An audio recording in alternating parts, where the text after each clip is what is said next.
One को एक इतला मौसूल हुई थी पुलिस स्टेशन रजौरी को कि चकली के इलाके में एक शख्स जिसका नाम अंकित बख्शी सन ऑफ बच्चन लाल, उसकी कुछ अननोन लोगों ने intervening night of 10th and 11th अगस्त को घर में घुस के उस पर अटैक किया और उसकी हत्या कर दी।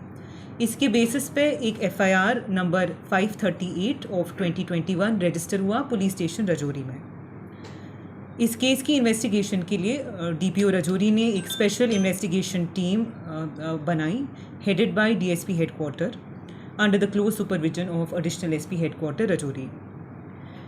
स्पेशल इन्वेस्टिगेशन टीम ने मौके पर जाके सीन ऑफ क्राइम को रिक्रिएट किया और जो लोग भी आसपास अक्वेंटेड थे इस केस के फैक्ट्स को लेके उनसे पूछताछ की, काफ़ी लोग के बयानात लिए। एट द सेम टाइम जितना भी टेक्निकल डेटा उस एरिया का रिलेटेड है, उस पर्टिकुलर रात का खासकर जबकि ये क्राइम अंजाम दिया गया, वो एनालाइज किया काफ़ी माइन्यूटली हमारी सिट ने।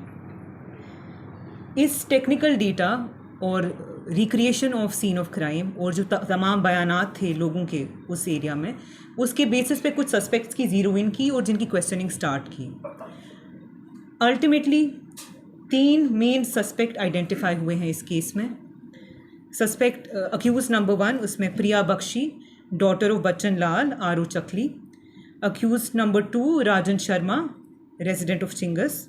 Accused number 3 resident of Sangpur, जिसका नाम अभी विदहेल्ड है जब तक उसकी एज वेरीफाई ना हो जाए, because there is a chance that he may be a juvenile. If it turns out he is not, we will disclose the name in public. Investigation के दौरान ये पता चला कि अक्यूज नंबर 1 प्रिया बख्शी और अक्यूज नंबर 2 राजन शर्मा ये एक रिलेशनशिप में थे पिछले तकरीबन 1 साल से। इस रिलेशनशिप के चलते हुए जो डिजीज़्ड है, जो कि भाई थे अक्यूज नंबर 1 का, उसको सीरियस ऑब्जेक्शंस थे एंड उसने कई बार इस मुद्दे को लेके काफ़ी ऑपोजिशन दिखाई एंड समटाइम्स इवन फोर्सफुली। इसके चलते हुए अक्यूज ने आपस में एक क्रिमिनल कॉन्स्पिरेसी हैच की टू एलिमिनेट द डिजीज्ड। इसमें अक्यूज़ नंबर 3 का भी साथ रहा अक्यूज़ नंबर 2 को। इस केस में फर्दर अरेस्ट्स भी हो सकते हैं, इसकी फर्दर इन्वेस्टिगेशन अभी जारी है। मैम, किस तरह से ये क्राइम कमिट किया गया उस रात, कैसे इन लोगों की एंट्री हुई जो अभी तक इनने कन्फेस किया होगा? जैसे कि सीन ऑफ क्राइम हमारी जो स्पेशल इन्वेस्टिगेशन टीम है उनने बड़ा माइन्यूटली एग्जामिन किया था। इनफैक्ट अगर सीन ऑफ क्राइम देखा जाए उससे ये नतीजा हमारी स्पेशल इन्वेस्टिगेशन टीम ने डिराइव किया था कि जो एंट्री थी वो फोर्सफुल नहीं थी।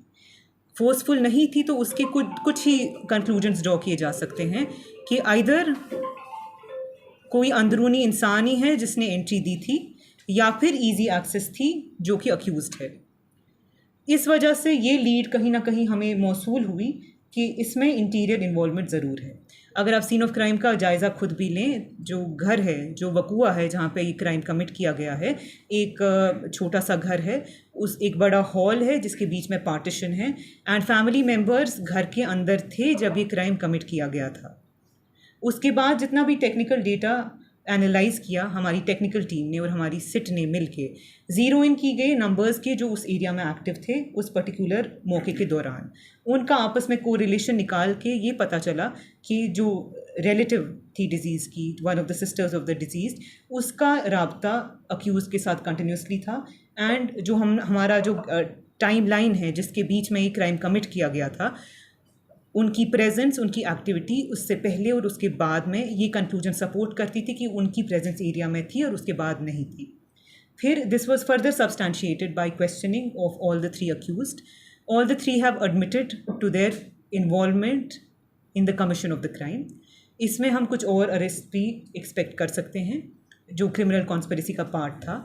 इसमें एक चीज़ कहनी बहुत ज़रूरी है, इस ऑफेंस के कमीशन के बाद काफ़ी अटेम्प्ट्स हुए कि पब्लिक को और इवन पुलिस को इन्वेस्टिगेशन के दौरान मिसलीड किया जाए, डिरेल की जाए इन्वेस्टिगेशन।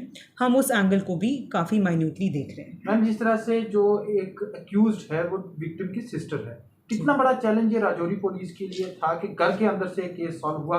और दूसरा मैम, ये भी सुनने को मिला है कि जो दूसरे 2 अक्यूज्ड हैं उनमें से भी कुछ लोग पोस्ट इंसिडेंट वहाँ पे देखे जाते थे ताकि वो जनरलाइज कर सकें और कॉमन उनका एक आइडेंटिटी रहे। वो कितना बड़ा चैलेंज साबित हुआ? ये डेफिनेटली चैलेंजिंग था क्योंकि अगर कहीं भी किसी की फैमिली मेम्बर की डेथ हो जाए तो हम एक सर्टेन लेवल ऑफ सेंसिटिविटी दिखाते हैं। हमारी क्वेश्चनिंग भी उतनी अग्रेसिव नहीं हो पाती है क्योंकि इसमें सेंसिटिविटीज़ इन्वॉल्व है। इस दौरान हमारी सिट ने बहुत ही प्रोफेशनली एक्ट करके सेंसिटिविटीज़ को ध्यान में रख के बड़ी इंटेलिजेंटली इस केस की क्वेश्चनिंग की है। एंड जो हमने रिलायंस प्लेस की टेक्निकल डेटा पे, वो सब्सटैंशियली हमारे केस को भी हेल्प किया और हमारी स्पेशल इन्वेस्टिगेशन टीम को भी राइट डायरेक्शन में पॉइंट करती रही। Thank you. Thank you.